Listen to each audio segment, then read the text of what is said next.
Okay, so I had a gentleman approach me recently and said he'd figured out the meta of combat width. I personally would like to say the same thing I said on my first combat width video. The combat width meta is something that will take time to establish. It may take a week, it may take a month, it may take 6 months, it may take a year. And because the system has been shaken up so much since the new combat width change, it's difficult to guess what direction combat width is going. So obviously straight away, that makes me more and more skeptical because I understand that meta takes a very long time to shape, mold, and come to a set specific conclusion. Boom. PDF document. We're getting serious, boys. I personally want to say one thing before I start reading this, okay? At first I was skeptical, then I read a little bit of it, then I asked him some questions, and to be fair, I think he's pulled me over 99%. The reason why I say 99% is because there's always that kind of little grain of doubt in my mind, and I did suggest to him this maybe should be best if it's submitted to Reddit so they could scrutinize it and maybe find any holes in the logic of this. This work seeks to evaluate the different combat widths in the new system of HOI4 Barbarossa patch. For this, I determine when the game allows units to reinforce and how big the penalties are for overstacking are. I then calculate the penalties for each width in each situation and then took a weighted average. This gave each combat width an estimate on how much of their average penalty would be in certain areas of the map. Though this determined that there are only small differences, with 18, 22, and 25 being worse, and 10, 15, 27, and 11, 45 being better than average. This is interesting. It's really interesting. Why is this interesting? Because right now, the meta community think they've figured it out with 10 widths. They think they've figured it out with 10 widths. And they're kind of right. They're kind of right. Because part of this testing has proved that 10 width is actually a very effective combat width. So there was a video recently produced by, was it Dankus or Grisha Putin? I'm not sure, one of the two. And they were saying how 10 widths were really effective. That's true, but there's a small part that, remember, tanks don't do very well on the defensive and infantry do a lot better on the defensive. So it might be a loaded example. So in the past, 40 width was the meta, 10, 20, 40 without any issues. So here it demonstrates the existing combat width system and each additional width, as well as the base amounts based on certain terrain types. And he's summarized forest and jungle and plains and desert. That goes pretty straightforward. So he's defined certain areas of the world into different categories. We've got Western Europe, Eastern Europe, Southern Europe, Balkans, Western Russia, Eastern China, African front. And he's tried to create an average of the terrain types in those different regions to see how effective certain division templates will be fighting in those specific regions based on an average of the terrain types within those regions. And here we go. Here's the example. So Western Europe is bad for particularly forests. Western Russia is too. Lots of flatlands. You get an idea, and it gives you a rough guideline based on the areas of the world, roughly where players will be fighting and experience conflict, what the average terrain types were in that region. So here we get to the nitty-gritty. This is the data. Oh, I love graph. And graph's really a good way of representing data. So this represents the biggest possible penalties you could suffer in different areas of the world and terrain types. If a 10 width infantry, so let's say theoretically the 10 width, combat width is 10 width, and you have a 10 width infantry. Well, that fits in perfectly. So that will be 1 for 1. There'll be no penalty. 100% of the damage will be dealt 100% in that specific combat width. And here's an example. So for instance, if there are multiple 10 widths and they're fighting in Western Europe, which with different terrain types, the maximum possible penalty they will severe will be 5%. So you see, as you make bigger and bigger division templates, as you can see, the combat width penalties, the maximum possible overstacking penalties can range to a maximum, the worst being somewhat like 25% at 0.75 at 50 width.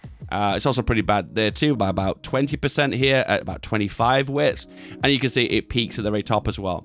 Personally, I don't know about you, but the terrain weighting is probably not an easy way of representing it. It's important for this document, but I don't think it visualizes it in the best way. So let's get to the actual averages. So these are the total amounts, potential penalties for overstacking in different terrain types averaged off. If you were to make a 10 width, the biggest potential penalty you will ever have fighting on an average of the different terrain theaters will be a maximum of 5%. So your division will be reduced by its maximum stats by 5%. 0.75. Can you see that right there for 10 width? And as you can see, as you go across the graph, you can see these are the widths of the divisions, and these are the maximum overstacking penalties you can suffer. And as you can see here, 25 particularly jumps out Can you remember some people suggested 25 combat width is probably the new meta? So if you wanted a division that's a catch-all that tries to fit into as many combat widths as possible when it comes down to fighting capabilities and angles, a potential attack or defense, you would go for a 25 combat width division. Ooh, man, they were wrong. So in this case, a maximum penalty for overstacking for a 25 combat width could be a maximum of a 20% reduction of the stats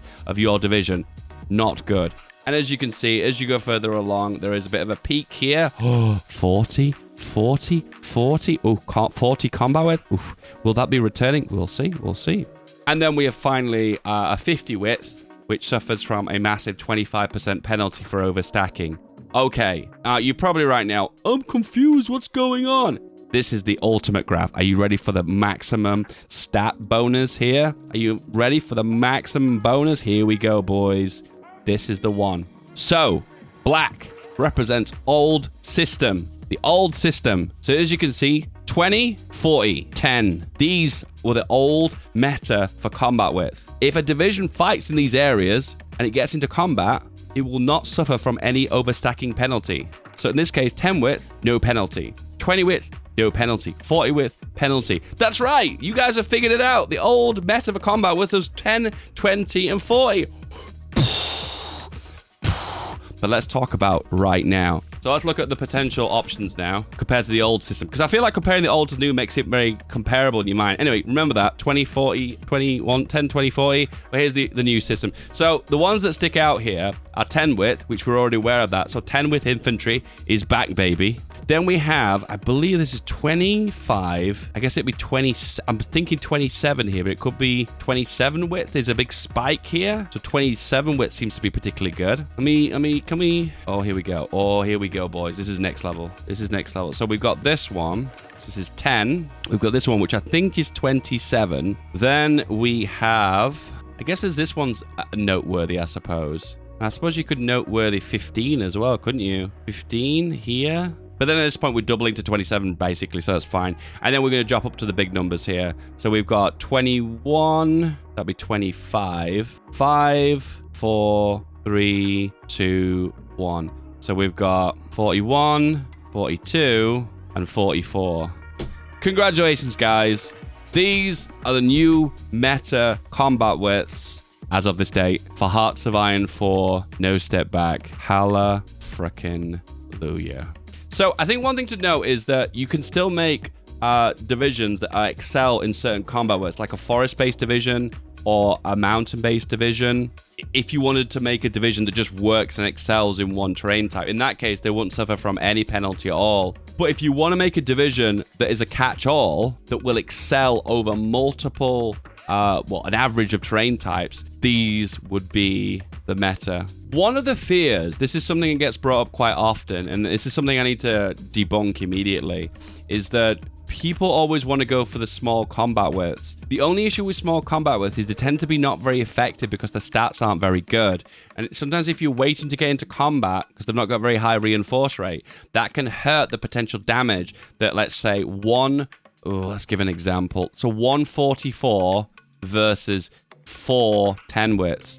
In that scenario, the 44 is going to dump to the 10 widths if the 10 widths can't reinforce into battle. I know there's an RNG element there because they could all reinforce into battle immediately, therefore dumps to the 44 width.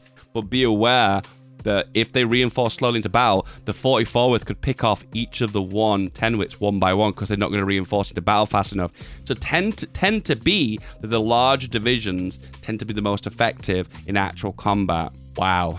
And I read the conclusion, because everyone does that with their studies, right? You read the abstract and then you read the conclusion.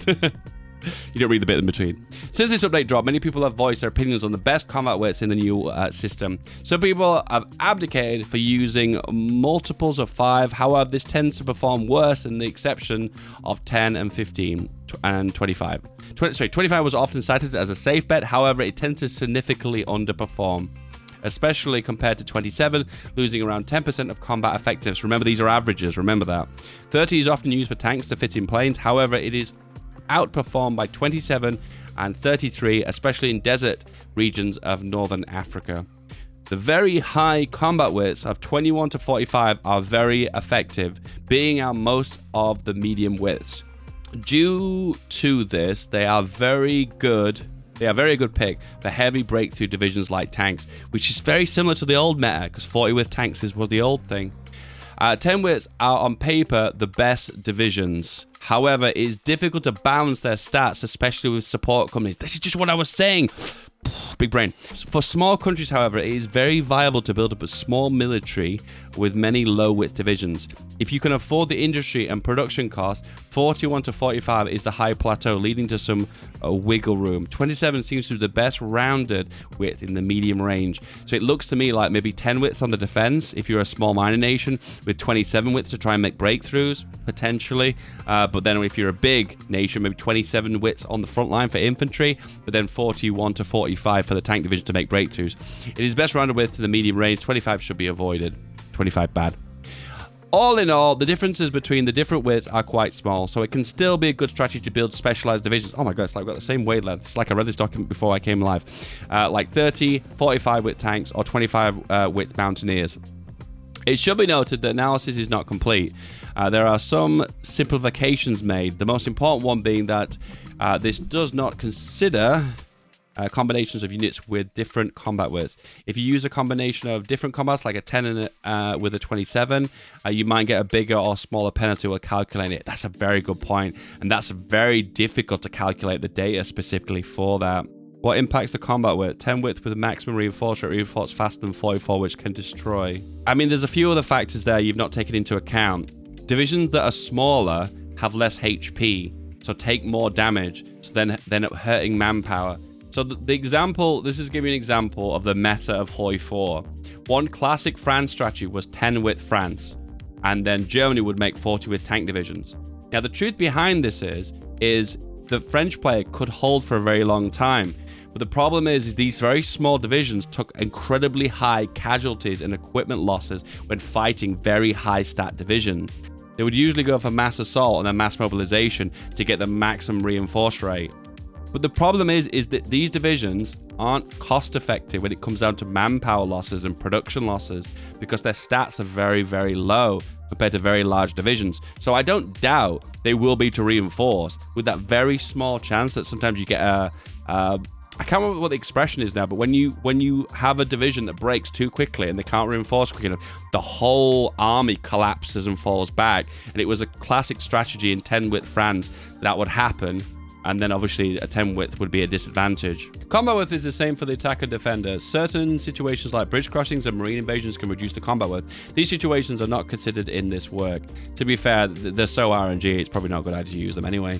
In the battle where the total combat width of the involved divisions of one side exceeds the total width of the battle, the following system is used. If the leftover combat width is bigger than the combat width of the reinforced division, it just joins the battle following the reinforced system.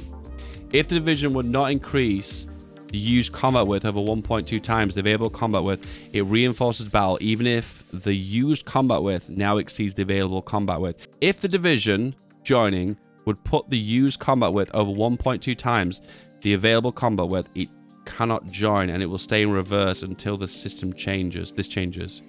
If the combat width is reduced by losing additional combat width and the used combat now exceeds the width 1.9 times, the available combat width, fighting users are placed into reserve until it falls below the threshold. It's the same system, but with 120 and 40, you never use it since you're always perfectly fit in.